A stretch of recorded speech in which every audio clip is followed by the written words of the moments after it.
Hello and welcome to the Black Vulkar's Guide to Hard Mode KP. This is a run we did with 6 guild members and plus 2 public members.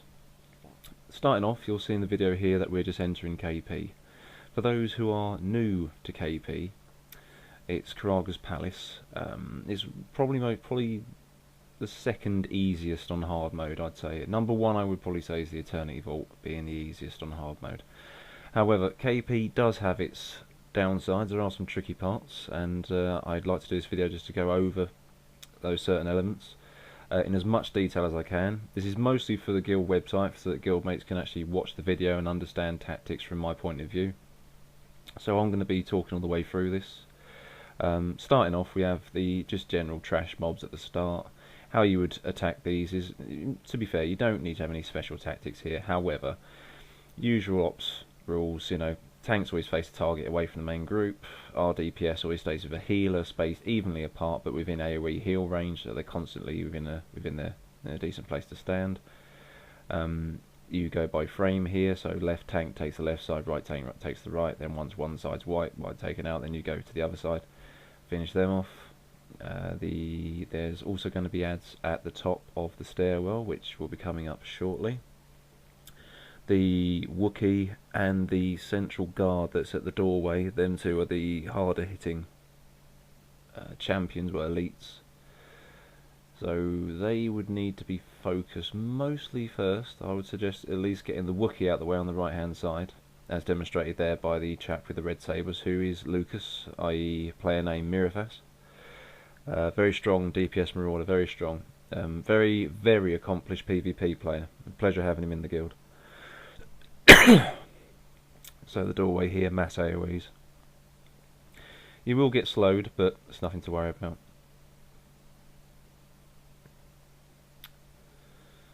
The two public members at the moment are a character called Absolute and Zarlatan. One is a mercenary healer, the other one is a DPS lightning sorcerer. Unfortunately, he wasn't fully geared for this. Okay, so first boss is Bone Thrasher. Now, Bone Thrasher has a few interesting mechanics to it. It's mostly a large HP pool that he really has going for him. However, there are two attacks that he does that are very, very devastating. Number 1 that he has is the all dreaded cleave attack. And the second is not actually an attack, but it's just what he does. His mechanics is he doesn't actually have a proper aggro table. He's completely untauntable. So those who have the aggro, see in story mode you can get away with this, but those who have the aggros, you'll see here he's rotating and just rotating all over the show, looking at different people.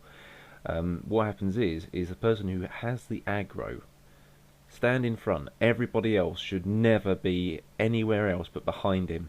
They should always be behind, because even though you may think you're out the way of the arms, even if you're standing on the sides, you are not out the way of the arms. You will get the cleave.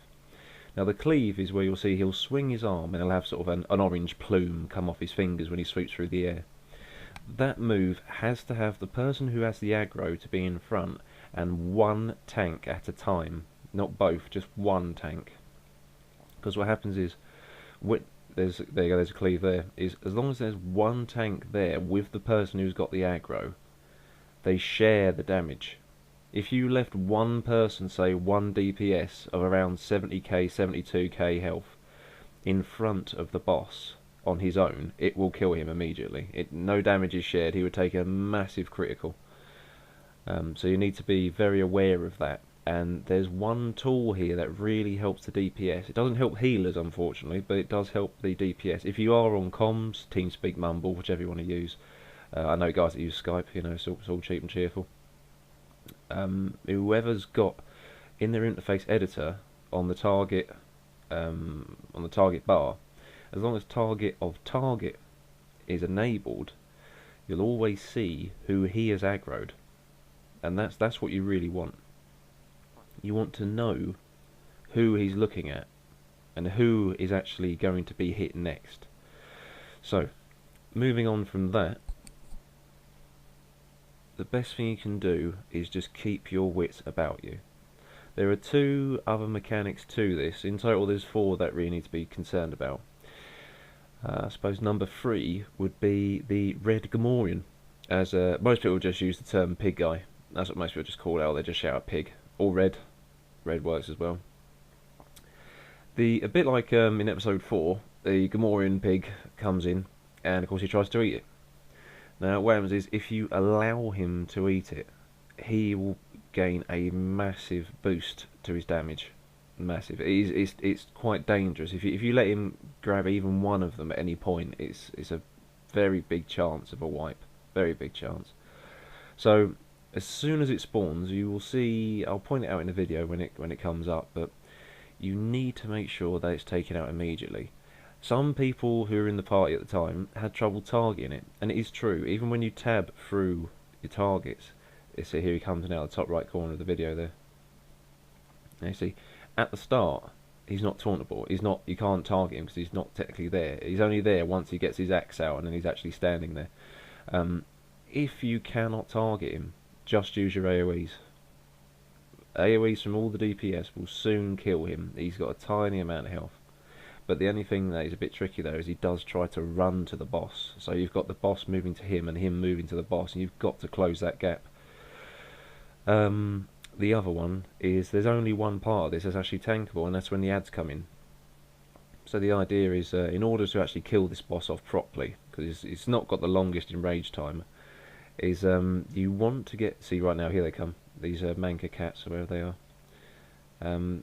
Is you need one tank, in this case it was Londoran at the time, you need one tank to grab those ads and put them underneath the feet of the boss, but make sure you're always at the back. Always remember those ads will follow you, you know. And when you do the AoE to kill them, of course you're not just damaging the ads, you're also damaging the boss, and this is the most efficient way of dealing damage to the boss. He is tricky, make no mistake of it, you know. Let's go down a quick drink there.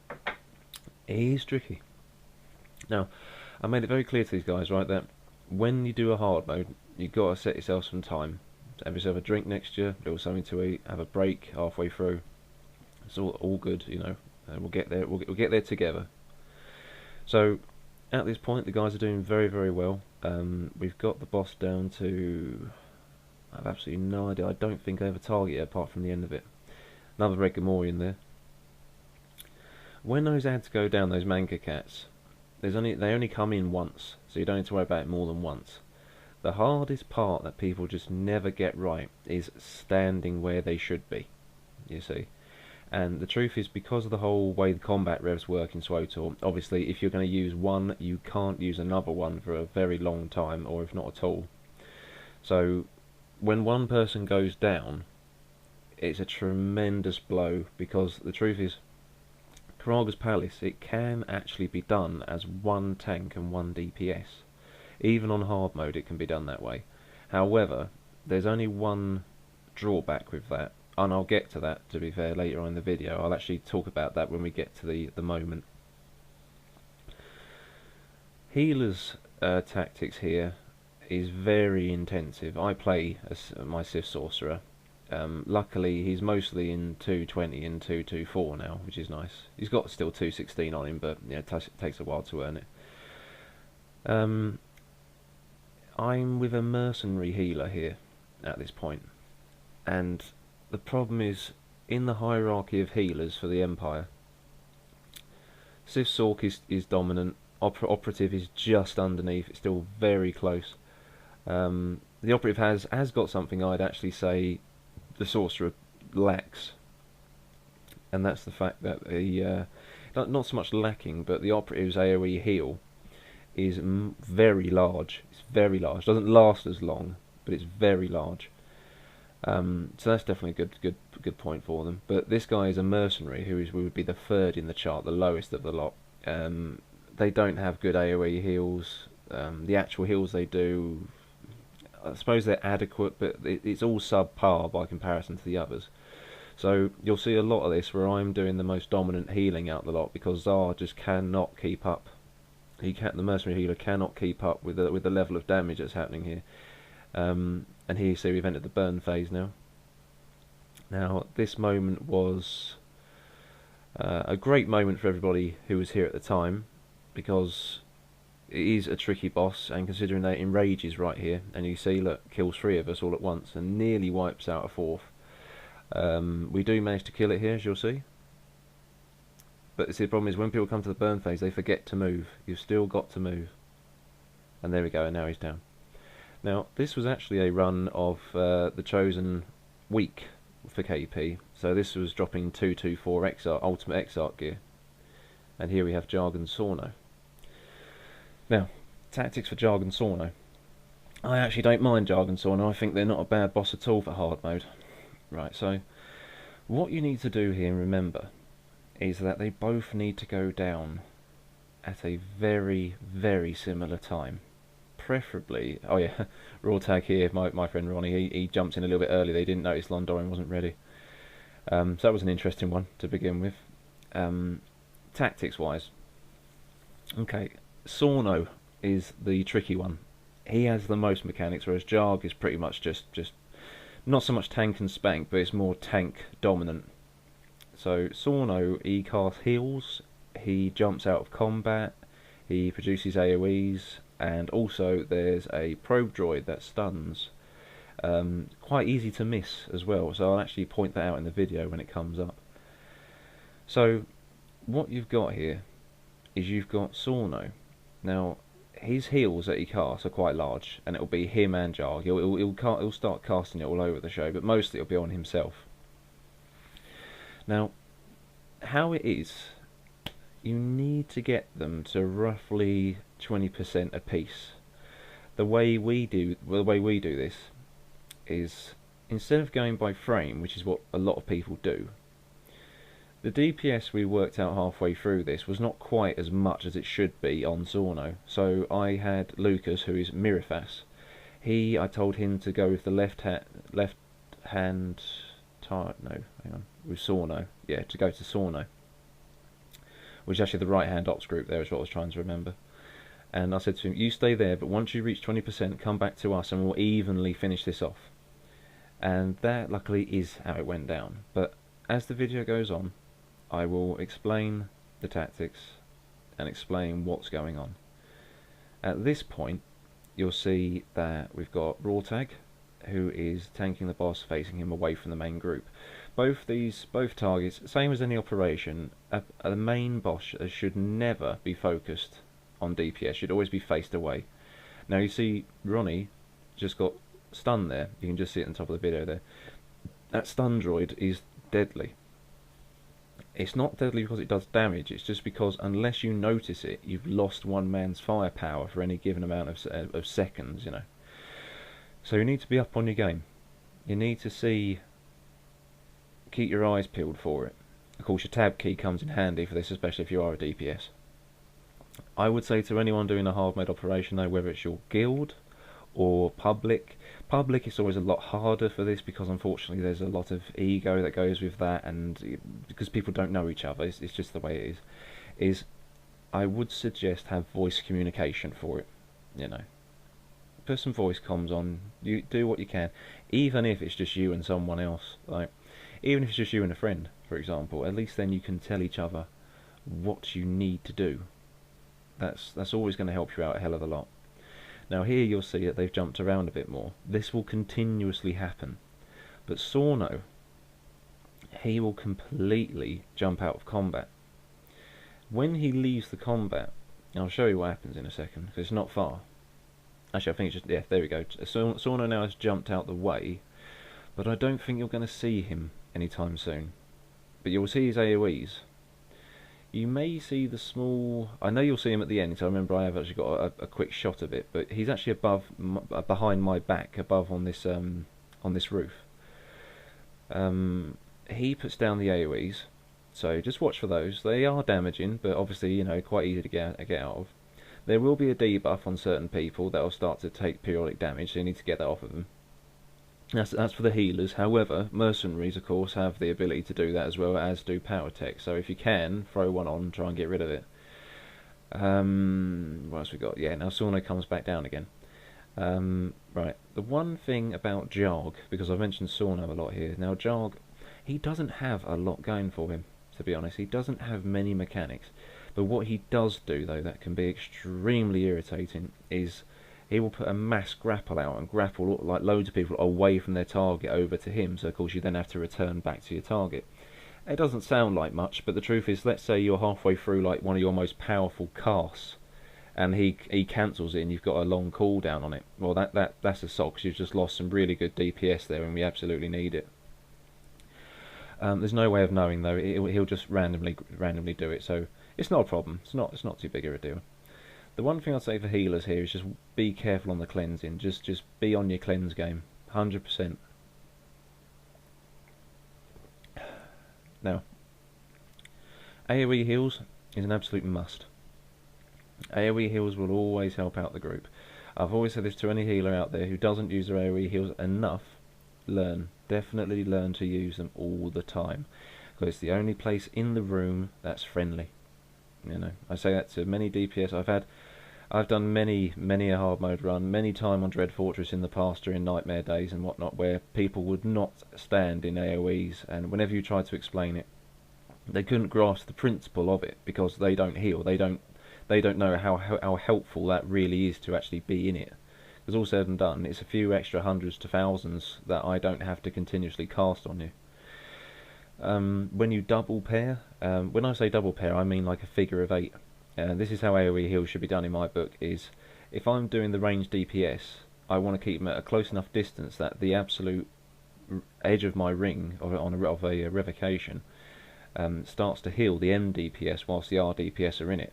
And then the next AoE heal from an operative or another sort, whatever, put them on the tanks and the MDPS. That way it looks like a figure of 8 and everybody's getting heals. And if the RDPS stand just at the edge of his one and my one, where they'll get both the heals. And it's a very efficient way, but you could never organise that without voice communications. It's very hard to do. So, moving on. As you can see, fight's going pretty well. At this point, I do believe that they are at the... Yes, that's right, yes, because Lucas has come back now. They are at the correct amount of health. So I do believe, that's right, I go down. I do get combat revved, I believe. I'm pretty sure I do. This was the trouble, you see, because Zal, he couldn't keep up with the amount of healing needed. I did try to help him out a lot during this. I gave him all, I'd use my alacrity buffs and all the rest of it. I tried to do what I could for him, but he just can't keep up with it because his AoE heal just doesn't last. It lasts about 2 seconds for the mercenaries. I actually think they could use a bit of a buff, to be honest, because they're just not keeping up with the other classes. But he did stay with us the whole night, and we did get there. And now Sorno unfortunately jumped away at like 5%, which got me concerned because we're nearing the enraged timer limit at the moment. See, when you kill one of them, the other one has a much quicker time to enrage, so that's why both have to go down similar sort of time. You'll get a little bit of leeway, but not much. You'll see a shot, possibly soon, of Sorno. I'm pretty sure I've got one in there somewhere. However, there he goes, there's Sorno. And I do believe that is it. Yes, there we go, Sorno's down. Right, so there we go. So that was Sorno. Now, Foreman Crusher. Sorno Jar, sorry, Crusher. Now, Crusher, what he does, and bear with me one moment. Okay, so, Foreman Crusher. Now, this boss is a bit of a tricky one. He's very similar to Bone Thrasher. Very, very, very similar.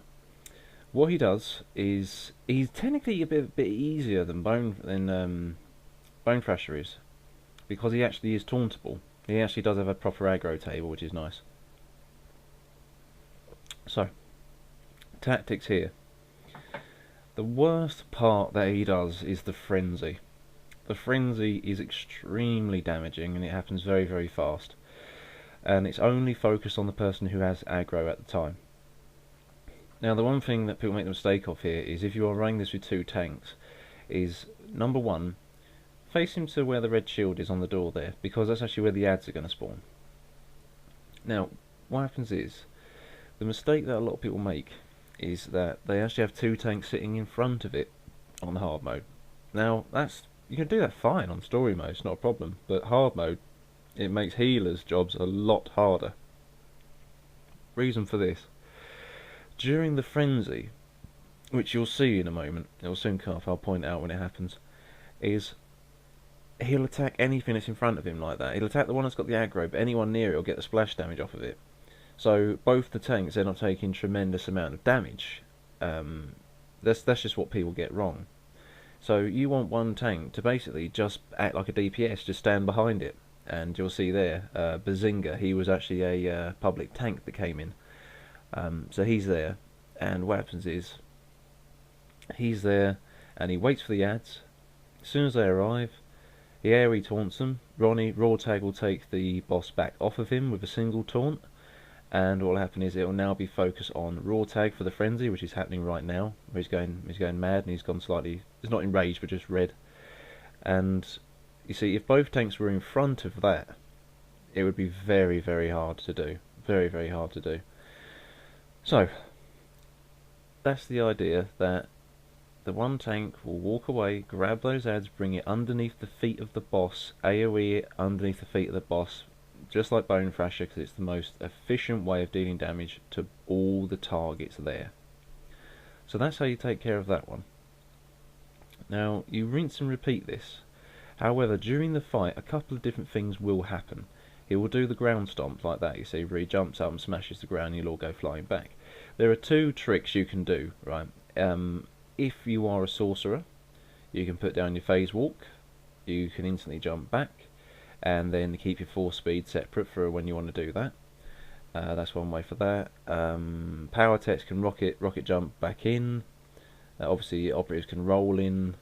Anything that gets you back into the fight faster is definitely ideal to have on your quick bars. Anything else we can improve on? I would say that the thing that people need to mind is those AoE. You see right there? Right? Now, I've had it before because of the latency issues that SWTOR's always had, because let's face it, you know, there's 8 people and it's trying to what's the word? Trying to sync you, it's all trying to keep you in sync. Is there will be a latency issue every now and then. So you might be out of that ring completely. And it will happen to me actually at some point. And you'll be out of it completely and it will still hurt you. And that's just the way it is. It's just how it is. So, you need to be wary of that. I would say if you get an AoE under you at all, don't just move a little bit, like just completely move out the way of it. Even stay moving and then just strafe left, then strafe right, that sort of stuff. Whatever you do, just don't walk backwards, because walking backwards is half the speed of walking in any other direction, obviously. Here you want to keep pretty much everybody in AoE heal range. I would suggest to do what I mentioned at the start, though, that if you have an operative healer or another sorcerer, for example, or vice versa, or duplicates, what you would do is do the infinity symbol, the figure of 8 symbol of AoE heals. That way everyone's going to benefit, and anyone in the middle, which would be the MDPS, will get double the heals. Which we did try to do here, but the problem is, as Czar, who was the public mercenary healer, obviously wasn't on comms, so for me to stop healing just to try and type that out for someone else to understand what I'm on about would take far too long. So here, unfortunately, it was a bit of a hodgepodge between where the AoE heals land, but it still went well. We still took him down. As you can see, there's not much more going on than that. Plenty of small AoEs. He's in rage timer. Once that expires, obviously he's very powerful, and it's very tricky to kill him once he goes to an enraged part. This is the frenzy again. And as you can see, it's quite long. It does go on for quite a long time, so it's very healer intensive. And as soon as it happens, aggro table resets and he goes to someone else. The worst thing that can happen when he loses the aggro is if he travels too far, because it's quite surprising how fast this boss can move. But as long as it's tanked here at the door, when the ads come out, brought under the feet, like I said before, you'll be absolutely fine, because you won't waste any time. Burn phase, as any burn phase, don't bother healing, just put everything you've got left into just going hell's bells at it. I would suggest for sorcerers, if you're going to a burn phase and you think you're pretty close to the enrage, throw on force barrier. Don't worry about static barrier. Put on force barrier. That way, at least if it turns to you, you can take a few more hits before you go down. And there we go. That's Foreman Crusher. Okay, here's the harder one. Okay, Fabricator. Fabricator, you see, because of when 4.0 come out, they nerfed it in story mode. One sec. So, story mode, you don't need to do the puzzle anymore. You used to, but you don't anymore. However, in the hard mode now, you do need to do it. So that's the problem. That's the hard part. So that's the tricky bit. Now, what I would say to you, in all honesty, is what you need to do is have someone who knows that puzzle. Now, people would argue the fact, and they are correct, right? They would argue the fact that when you do this, that range DPS should not be the ones to do it. And it is completely true. It is completely true. In this situation, the R DPS are worth much more than the melee DPS. And it's actually because of the fact that they can move around easily and stand out of the way of the mines, whereas the MDPS, they're always in the same place. They're too close to the burners. When the burners go down, if anyone's actually under the flames, they'll die. And it actually happened to one of us, I think, on one of the attempts we did at some point in the past. And yeah, so that was a lesson soon learnt. So, in tactics summary, this is how it works. The puzzle is primary thing to know here, right? Fabricator himself has a shield on him that will not come off until he is burnt by the burners. One tactic that's been around for years is where I have my tanks right now, as you can see there, up against that wall, and this works in SM, so please remember this, is as long as the tanks are there, that target will not move from bay 1. He will stay there. There's no need to take him across to the other ones. And we have a guy right now who is going backwards and forwards doing the puzzle, and as you can see, that's the first burn there, and once it's burnt, its shield's gone, and once its shield's gone, it also has this sort of glowing red aura to it, and what happens is when it's all red and actually red hot, it will take a vastly huge amount of damage. So all DPS at this point just go hard, and I mean hard on it. Everything you've got, pop some cooldowns off, go for it. Just absolutely hit it as hard as you can. Healers here, as you can see, I'm up top, the other healer's down the bottom. When you're healing this, the idea is that the bottom healer will only worry about the people downstairs, or just make sure he's in range and just completely hold them. Me being up top, my job is to heal the guy who's doing the puzzle. I've had it before where I've had a chat once try to tell me that you have a healer do the puzzle, and yes, you can do it that way, but you're leaving one healer to heal all these other 6 to 7 other guys, and that doesn't work. Where I'm standing, I have range on the guy who's doing the puzzle all the way except from the far left side terminal. So I can shield him, bubble him, all the rest of it, I can sort him out, I can heal him. And that's where you want to be. I would also suggest putting a phase walk down exactly where I am, because if you get knocked off by a targeted missile, which I'll get to in a minute, or a grenade, and you get knocked off, you can easily come back up again. Now, to explain this in roles tactics, tanks. Okay, so Fabricator is the first boss you've come to who has a full-blown tank swap mechanic. So if you are a tank and you're going to go into this, you need to be aware of the armour debuff that he puts on you, and it will continue to stack. What happens is, work out between the two tanks who will go first, and the idea is this. So number 1 tank goes, I'll go first. So as soon as those burners come down, you taunt it. You take its aggro, you take its attention, you let your stacks grow up to, in hard mode, 5 at a maximum, 4 to 5. If you let it go from 5 to 6, or heaven forbid 6 to 7, you'll hardly have any armour, and you will pretty much just go down. And see, the thing is, if you swapped at 3 stacks, it wouldn't be long enough to actually, dissipate before you take it off the other tank. So 4 to 5, I'd recommend 5. However, I know sometimes during the fight it can be a bit tricky. So 4 to 5 is where I'd say. Now, so as soon as you reach 4 or 5, if you're on comms, obviously you can just say easily just swap, or just type swap, and then at some point the person you're with next to you will get the idea that he needs to swap at that many stacks. So that's the tank swapping done, and that is your job as a tank. There's no more than that. That is your one solid job, to tank swap. DPS, your job is to obviously hit this boss as hard as you can during those moments where the shield's off. You can still do small amounts of damage whilst the shield's on, so don't forget to actually attack it. Always attack it, but don't waste your most powerful abilities during when he has the shield. Use all of your most powerful abilities in your rotation to full effect when the boss is debuffed, when he's red. DPS though, you will need to look for when the droid comes down. I can't remember the exact name of it now, but it's another probe droid that comes down that will stun one of you. Now this is imperative, because this boss has a 6-minute enrage timer. So you need to kill that droid immediately, because otherwise those few wasted seconds really adds up. Really adds up. Healer tactic. Obviously, like I said earlier on, that you have one healer downstairs, one upstairs doing this. And you just hang in there.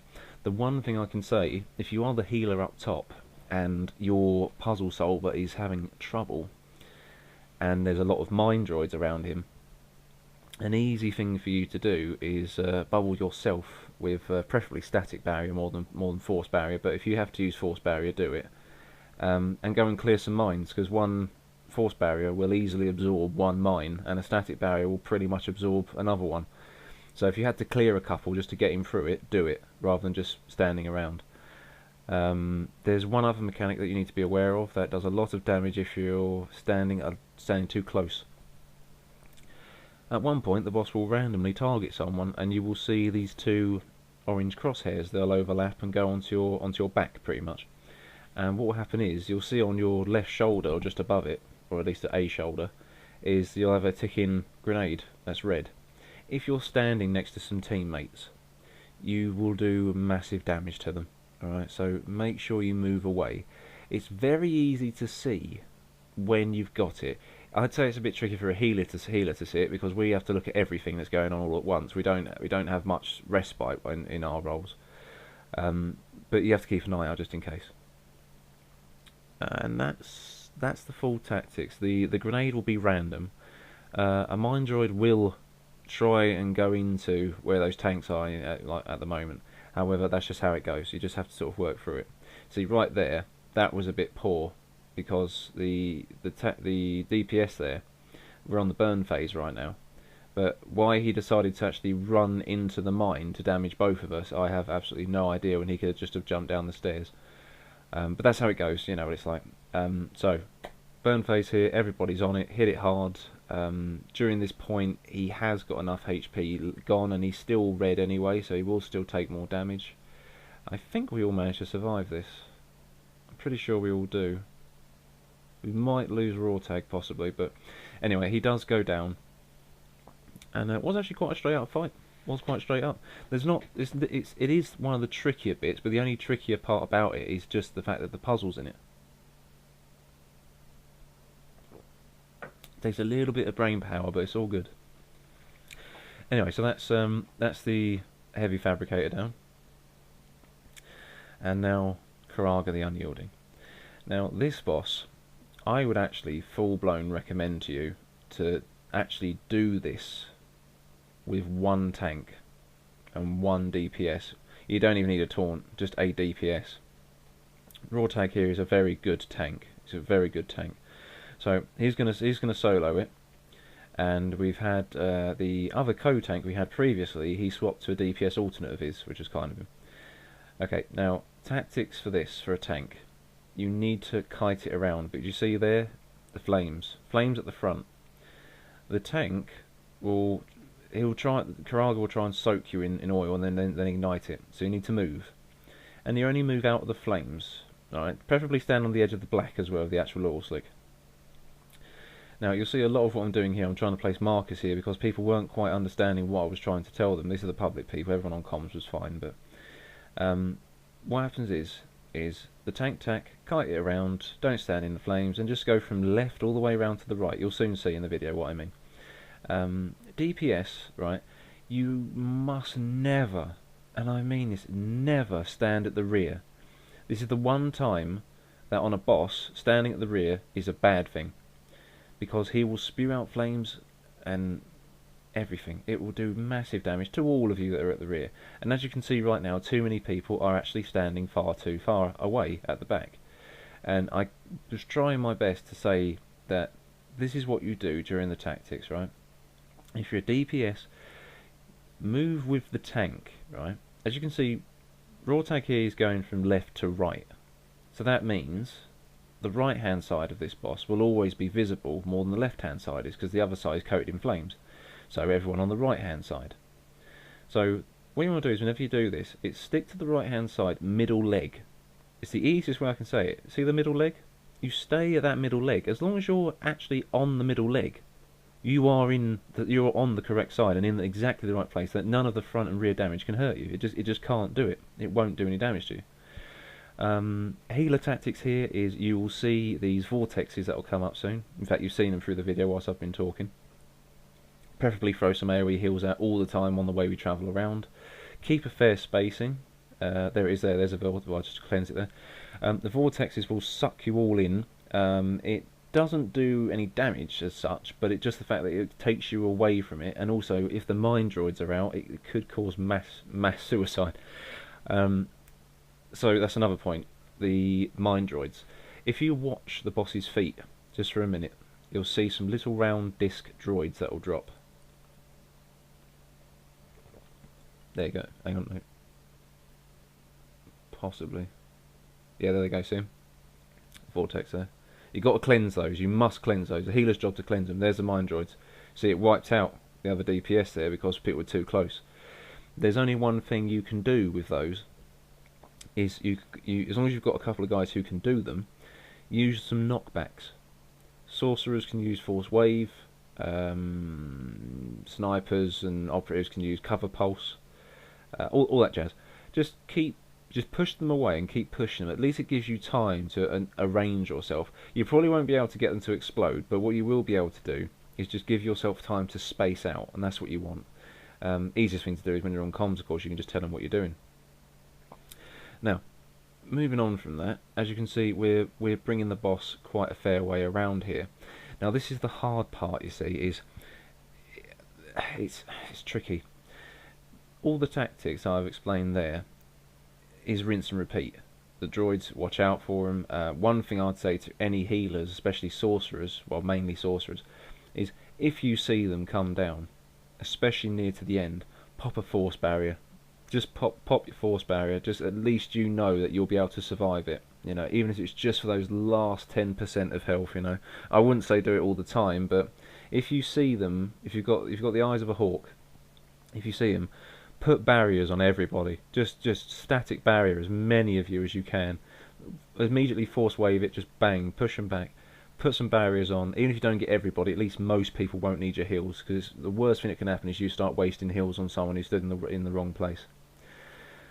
Right, and now you see here, rawtag is now bringing it around to the right. Now, there's a tricky part of when you do this, because you obviously can see that we're starting to run out of room. And once we get down a bit further, I'll explain exactly why that's a very dangerous thing. There used to be a problem back in the day that if you took it near to where the door is that you came in, on the opposite side to where we are now, it would actually reset. And if I'm not mistaken, it probably is still around, but I only saw it once, but it was very bad. Anyway, so as you can see now, rawtag is nearing the other wall now. Now there's something I must stress here. I've had many a tank not do this correctly. See, now we're kind of boxed in, and this is where the vortexes are going to really grab a lot of us, and it may even grab a tank. That's the problem, is as soon as it grabs a tank, if it turns round and puts flames down, then we've lost a lot of ground. However, that didn't happen. But rawtag there, you see, at this point over Mumble, I'm saying to him, don't use that part of the floor. I said, go put your back to the wall at the rear. And he does in a moment. So he'll go to the back, right? and what will happen is he'll stay. I believe he does in this one. Either way, we're doing very well here. Is you want to put your back to the wall at the back there, because you see, if you don't, you'll end up pointing the back of the boss at us. There you go, see. And the problem is when you do that is you're going to run out of room and everyone's going to take massive splash damage and you're all going to wipe. But there we go, guys. That's the full tactic in the easiest, the most calmest way I can actually put it. Now, a few things I'd like to just stress during this fight is it is hectic. It is hectic. If you're at a point of the night that you've been on it for hours now and you're all just completely burnt out and you're not thinking straight, don't do it. Just come back to it. Come back to it the next day or something, you know. This I just want to stress out though. During this time, we were sorting out the loot. Now, the way we do our operations is if you've got anything unassembled that, you know, anything that is 220 and it's not unassembled gear, it's all saved to the end and it's all just auctioned off, and you know, for at least it's for those people who didn't get anything. Same with the dark matter. So we go through the auction and all the rest of it. Now, during this time, I want to put a thank you out here. Was rawtag? He at one point during the night he had to go, so we had to get another tank in. Then he came back, thankfully, when we needed him, and he unfortunately just didn't get anything. He just didn't get any gear the entire night. However, here we had obviously this is Ultimate Exarch and Exarch gear. We had Nolak. Nolak is our DPS assassin during this. Very good chap. Very good chap. He got a piece of 224, and he also rolled for a 220, which is fine because you get one token for 224, one for 220. Standard ML rules that we've been doing for years. He was very, very kind because I said to him, Nolak, because you've got a piece of 224, would you consider passing the 220 to give to Ronnie as a goodwill gesture? And he was absolutely fine with that. So luckily, most of the Black VULKARS here this evening did indeed get gear, which was absolutely fantastic. And quite frankly, all those who attend obviously deserve it. But as a guild master, I want to see my members get what they want. But luckily, it went quite well tonight. So, ending up the video here, all I'd say is if you're going to do a hard mode Karaga's Palace, have a good set of time set aside. I'd say 3 hours is definitely more than enough. You can, to be fair, if you've got people who know what they're doing, you can do it in an hour. You can do it in an hour. It's not a problem whatsoever. But this is the tricky thing, right? It's if you're going to lose anyone, if you lose someone, then it's going to be very tricky to replace them. Because on the Red Eclipse, if you play on the Red Eclipse, because we play Red Eclipse, you will have a hard time trying to find tanks because there is just simply not enough tanks going around. You only need 2 tanks really for fabricator. Even then, you can get away with a DPS with a taunt, but I'd say when you do fabricator, if you're going to use a taunt DPS, when it would normally be swap at 5 stacks, tank would swap with the DPS about 4 stacks, because a 5th stack is a bit too much for a DPS to take, unless he's extremely well geared for it, you understand? So yes, so I shall round that up now and say thank you very much to anyone on YouTube watching this, and also to the Black VULKARS, all guild members. I hope you enjoyed the video, and I hope it just tells you a little bit for next time, and if you want to attend the next run that we do of hard mode Karaga's Palace. Thank you all, and take care.